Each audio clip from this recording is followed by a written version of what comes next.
Hello students, how are you? कैसे हैं आप लोग? देखिए, माई सेल्फ यशस्वी कौशल, मैं जूलॉजी टीचर। ये जूलॉजी पढ़ाने के लिए अभी तक ऑफलाइन में मैं कई सारे बड़े बड़े इंस्टीट्यूट से जुड़कर मैंने काम किया था।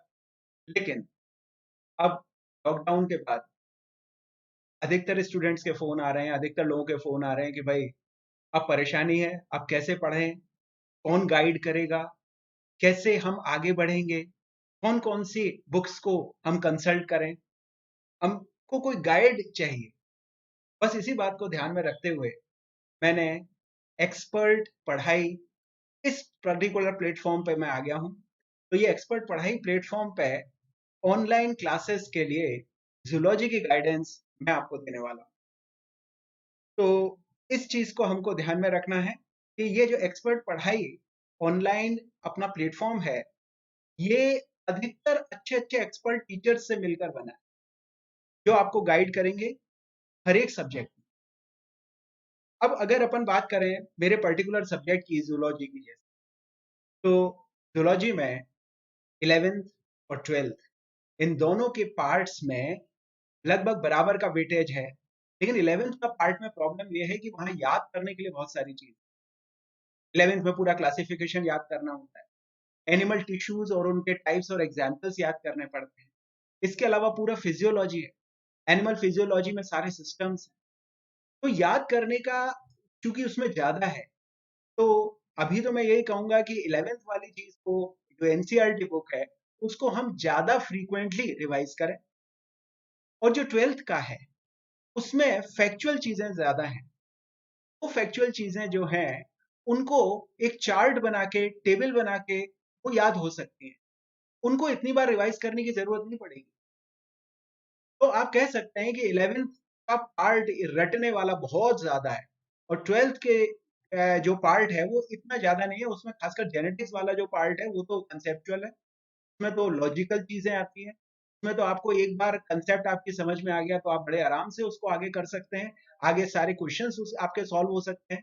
लॉज ऑफ प्रोबेबिलिटी का यूज होता है जेनेटिक्स में इतनी जगह पे। तो इन बातों को ध्यान में रखते हुए हम कह सकते हैं, अगर एक सिंपल से कहें कि भाई 11th वाला पार्ट जो है, तो 11th स्टैंडर्ड में हमारी बुक है बायोलॉजी एनसीईआरटी, उसको आप जितना हो सकता है उतनी बार पढ़ें, ज्यादा से ज्यादा पढ़ें।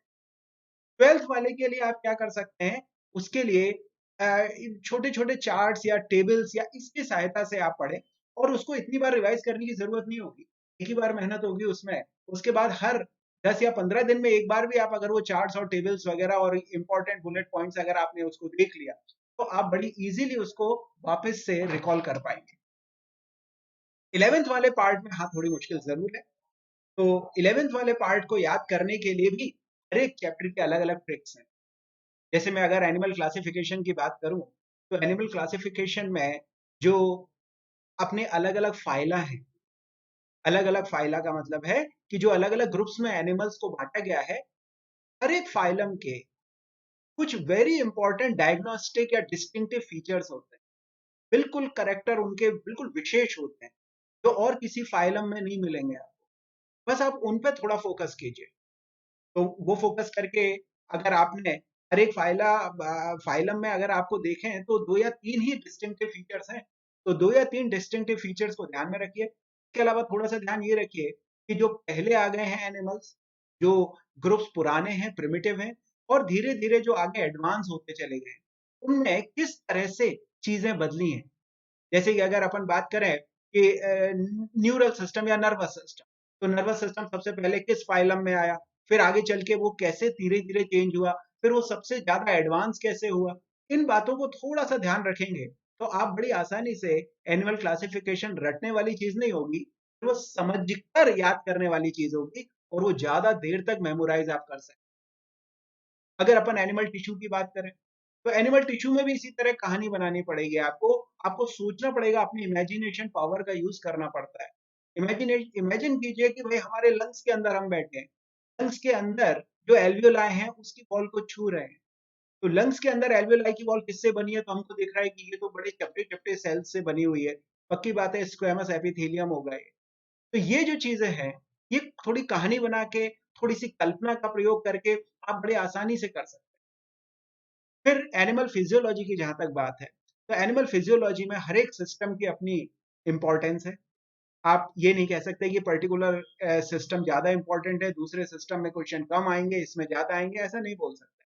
लेकिन इसमें भी आपको याद रखना है कि हमारे बॉडी में जो फंक्शंस चलते हैं, वो फंक्शंस, हम चूंकि खुद एनिमल ग्रुप में ही आ रहे हैं, मेमेलिया में आ रहे हैं, तो उन फंक्शन से हम बहुत कुछ हमने सुना हुआ है, देखा हुआ है। ये जो चीज है, हमको उसे समझने में सहायता मिलती है कि हमको पता है ब्लड क्या है, हमारे खून भी कई बार निकलता है चोट लगती है तो हमें पता है ब्लड क्या है। अब ब्लड के अंदर कौन कौन से सेल्स मिलते हैं, कौन कौन से उसके पार्ट्स हैं, प्लाज्मा के प्रोटीन्स कौन कौन से हैं, प्रोटीन्स के फंक्शंस क्या क्या हैं, ये सारी चीजें आप बड़ी आसानी से समझ सकते हैं अगर आप ये चीज ध्यान रखें कि ब्लड हमारी बॉडी का ही एक पार्ट है। हमारी बॉडी में जो जो फंक्शन चल रहे हैं, वो फंक्शन उनके कौन से फंक्शन किसके कारण हो रहे हैं, बस इस चीज पे थोड़ा सा आप उसको इंटरेस्टिंग बना लीजिए। थोड़ा सा ध्यान लगाना पड़ेगा, चीजें वैसे आसान है। तो मेरा यही कहना है कि रिवाइज करने का मतलब ये नहीं है कि अंधे होकर बिल्कुल आप रिवाइज किए जा रहे हैं और सुबह से शाम तक 8-9 घंटे बस पढ़े जा रहे हैं, पढ़े जा रहे हैं।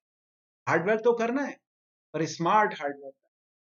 ये जो स्मार्टनेस है, वो कैसे आप गेन करेंगे, क्या चीज पढ़नी है क्या नहीं पढ़नी है, इसी चीज को गाइड करने के लिए मैं इस ऑनलाइन प्लेटफॉर्म से जुड़ा हूँ। एक्सपर्ट पढ़ाई याद रखेगा। और ये जो यूट्यूब पे हमारा चैनल है, इस एक्सपर्ट पढ़ाई चैनल को आप प्लीज लाइक कीजिए और सब्सक्राइब भी कीजिए। तो ये जो लाइक और सब्सक्राइब आप करेंगे, उसके बाद उस पे जो वीडियोस डलेंगे इसके बाद, वो भी आप देखेंगे। तो वो वीडियोस से आपको आइडिया होगा कि हाँ, एक्सपर्ट पढ़ाई में रियल में एक्सपर्ट ही आपको पढ़ा रहे हैं और आपको किस तरह से वो आराम से गाइड करके आपका जो भी सपना है कैरियर का, उसको वो पूरा कर रहे हैं। तो मैं इसी के साथ इस सेशन को एंड कर रहा हूँ। Thank you.